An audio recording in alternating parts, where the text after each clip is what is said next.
façon dont tu traites les gens, ton empathie, ton sens du devoir qui te rendent vraiment la belle femme à l'intérieur. La belle femme aussi, c'est celle qui sait dire que je suis fatiguée quand elle est fatiguée. C'est celle-là qui va se coucher sur son canapé et zapper la télé en une journée, toute la journée. Parce que oui, nous sommes humains. Nous avons des jours où nous n'avons besoin de rien faire. Dites-moi en commentaire, vous n'avez pas ces jours-là. Moi, j'ai ces jours-là où je vais me coucher toute la journée et je ne vais rien faire. Vous me connaissez, vous me suivez. Beaucoup d'entre vous ici me suivent par la femme battante, entreprenante que je suis. Vous me suivez tous les jours. Je reçois vos messages tous les jours. Où est-ce que je garde ma motivation, mon engagement et ma détermination? C'est que j'ai des jours où je me dis, ok, c'est zéro, je ne fais rien. Vous serez surprise, oui, j'ai ces jours-là où je me couche, je ne fous absolument rien. Je vais commander à manger. Mes enfants, ils vont regarder la télé toute la journée et manger tout ce qui sort de dehors. C'est ça la beauté d'une femme, savoir dire que je suis fatiguée. L'autre côté que j'aimerais aussi aborder avec vous, la beauté n'est pas seulement intérieure, ok? Ce que je suis en train de faire là, c'est un gommage sur mon visage. Là, on parle de la beauté physique. Elle est visible à travers ton apparence physique, ton style, ta posture, ton attitude. OK? Donc, notre beauté physique fait aussi partie de nous. Comment est-ce que nous aimons nous présenter quand nous arrivons où il y a les gens? Moi, comme vous voyez sur cette photo, c'était une cérémonie à l'église, mais je suis habillée ainsi parce que c'est mon identité à moi. J'aime arriver où il y a les gens et me sentir, pas seulement pour les gens, mais moi-même me sentir fraîche, belle et bien habillée. Je me rappelle un petit garçon, un petit levé qui est venu, il a dit, maman, tata, tu es tellement bougie. Je lui ai dit, ah oui, ça c'est mon identité. J'aime être bien habillée quand je suis au milieu des gens. Ça me fait me sentir moi-même bien. Pas seulement pour les gens qui sont autour de moi, ça fait que je me sente bien. C'est pourquoi pendant des années, j'ai tellement travaillé sur ma peau, sur mes cheveux, parce que ce sont des choses que j'aime. Vous savez, ne faites pas ceci parce que les autres le font. Non. Est-ce que vous vous sentez bien? Si vous vous sentez bien avec tout votre acné, c'est là, c'est parfait. Si vous, ne changez pas ça comme moi. J'ai eu l'acné pendant plus de 20 ans. Pendant plus de 20 ans, je m'acceptais telle que je suis en tant que personne à l'intérieur. Mais j'ai détesté cette acné-là. Ça me donnait un manque de confiance en moi que vous ne pouvez pas comprendre. Je voulais cette acné partie parce que c'est pourquoi aujourd'hui, je ne sais pas comment faire du make-up parce que j'avais toujours l'impression que quand j'appliquais du fond de teint, les bosses de boutons là, ça sortait. Donc, ça me décourageait. J'ai abandonné, j'ai arrêté. Mais ça fait 3 ans, avec toutes mes recherches et tout, j'ai quand même trouvé la formule qu'il fallait pour guérir de mon acné. C'est juste pour dire que votre personne physique, ou vous l'aimez ou vous ne l'aimez pas, ou vous acceptez tel que vous êtes ou vous n'acceptez pas. Ça ne veut pas dire que pendant 20 ans, je n'aimais pas qui je suis. Non. Je m'aimais tellement bien, je m'habillais toujours bien, j'étais toujours remarquable, mes cheveux étaient toujours bien faits. Je faisais le make-up au niveau où je pouvais, mais je n'aimais pas ces bosses de boutons là, donc il fallait que je cherche toujours quelque chose pour pouvoir les faire partir. J'espère que vous voyez où je vais aller.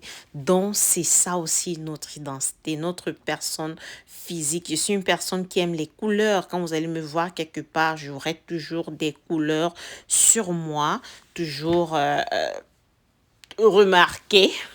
Je ne suis pas une personne agitée, c'est juste mon physique qui fait que je sois remarquée quelque part. Ou alors, pas seulement mon physique. Comme j'ai dit, nous sommes sur la partie physique. Mon physique fait toujours que je sois remarquée quelque part. On laisse un peu le côté moral, mental et tout ça. Mais moi, j'aime m'appuyer sur le physique. Là, je faisais mes courses de la semaine, je me suis lavé les cheveux. J'ai pas attendu que ça sèche parce qu'elle devait courir prendre ma fille. J'ai juste mis un jean, un t-shirt et j'ai attaché mon foulard. Et surtout qu'ici, on ne sait jamais si le foulard, c'est parce que les cheveux sont bien faits ou alors parce qu'ils sont mal faits. C'est un style, ok? Et en réalité, je pense que la beauté d'une femme vient surtout de son attitude. Je prendrais un exemple en être vrai envers toi-même et envers les gens.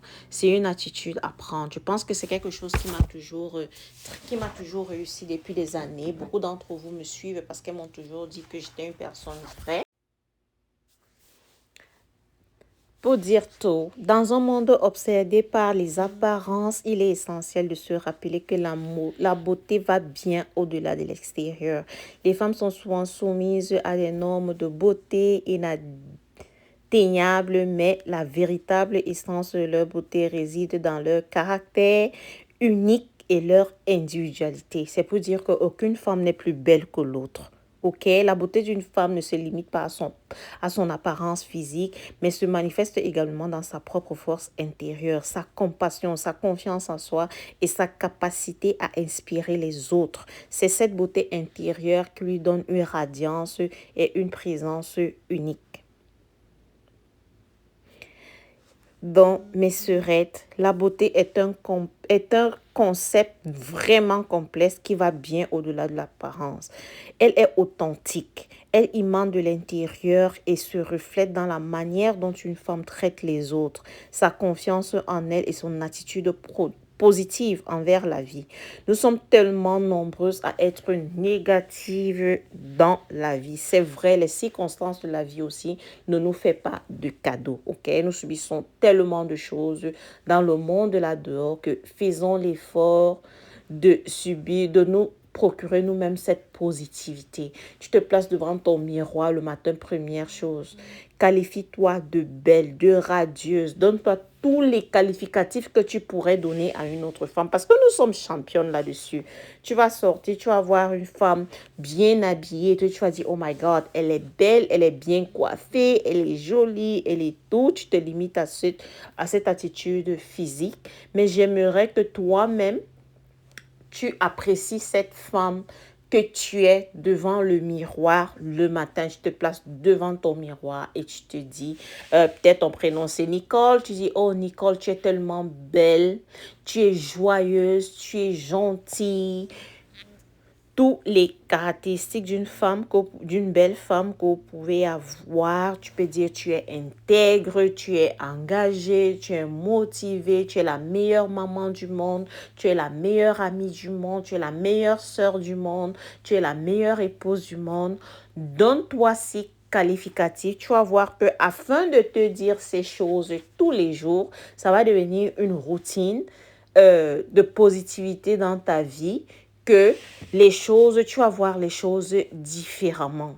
Je vais prendre un petit exemple. Mon mari et moi, quand on a un souci à la maison, on a peut-être une étape de la vie qui nous vient, nous menace et nous frappe dur.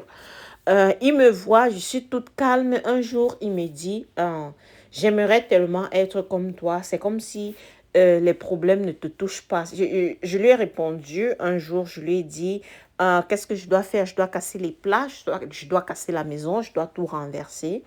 Non, le problème, il est là. Qu'est-ce qu'il faut faire? Trouver la solution. Ça ne va m'apporter à rien de m'asseoir, me lamenter et tout. Pas que je ne pleure pas. Je suis une pleure. Je pleure. Quand quelque chose me fait mal, je pleure. Mais ça ne veut pas dire que je vais rester là sur mon temps et juste me lamenter là-dessus. Maintenant, le problème, il est là. Qu'est-ce qu'il faut faire? Quelle est la solution à apporter? C'est quelque chose qu'on apprend. Ce que je vous dis là, c'est quelque chose qu'on apprend. C'est pas quelque chose que je suis née avec. J'ai dû cultiver cette attitude dont mes sœurettes. C'est une attitude à cultiver dans toutes les situations de la vie. Il y en a qui nous dépassent. Je ne vais pas dire qu'il n'y a pas de situation qui me dépasse. Le deuil de ma mère récemment, ça m'a dépassé. Je ne connaissais pas comment gérer. Je suis devenue presque folle.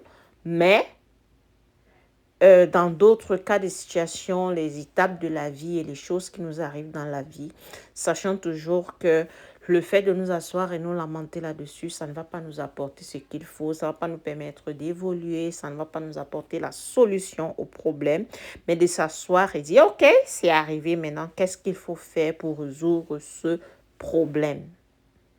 Hein? ce problème. Vous voyez, je dansais là, j'étais déjà super fatiguée. Mais il fallait que je finisse de filmer cette vidéo. Ça, c'est la femme que je suis. J'ai commencé, je dois terminer. Je dois ranger tout ce que j'ai ramené. Je dois faire la cuisine pour ce jour-là.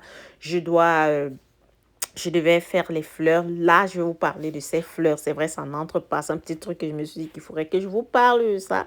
Ces fleurs, ce sont les eucalyptus. Celles qui me connaissent ici depuis, je vous montre toujours ces fleurs. Elles vivent dans ma douche. J'ai décidé de les mettre dans ce vase ici parce que ces fleurs parfument la pièce dans laquelle elles se trouvent et elles ne meurent pas. Je les achète chaque sprint, donc une fois par an. Tu les as, elles ne meurent pas. J'avais des rouges l'année dernière. J'ai décidé de rentrer sur ce vert blanc pâle là cette année. C'est ce que j'ai trouvé en tout cas parce que je choisis pas souvent la couleur. Ce que je trouve, je prends. J'ai trouvé ça à Lidl. J'ai décidé de mettre dans ma douche, dans la douche des enfants et dans ce pot dans ma cuisine pour pouvoir parfumer naturel à la maison. Ça sent super, super bien. Ça a d'autres vertus dans les douches. Euh, Elles aident aussi elles ont des huiles essentielles naturelles qui aident à décongestionner. Donc, ça va libérer si vous souffrez de rhume ou de tout, ça va vous décongestionner, mais aide aussi à diminuer les maux de tête, le stress et les tensions musculaires. Donc, en dehors de parfumer votre maison, ça vous déstresse. Hein? Ça libère les tensions musculaires et ça aide aussi à guérir contre les toux, les rhumes. Donc, c'est pourquoi j'aime les eucalyptus. Je les ai toujours dans ma maison pendant chaque automne. Nous sommes en automne, right? Spring. Printemps. Chaque printemps, je les achète et je les mets dans la maison. Et elles sont toujours fraîches et parfument bien. C'était juste ma petite pause que j'ai voulu vous apporter. Vous parler des eucalyptus. Donc, mes sœurettes, nous sommes toutes différentes. Nous avons chacune notre petite spécificité. Nous avons chacune notre petite magie. Nous avons chacune nos petites choses que nous aimons et petites choses que nous n'aimons pas. Mais sachant qu'aucune femme n'est plus belle que l'autre. Et encore plus, aucune maman n'est meilleure qu'une autre.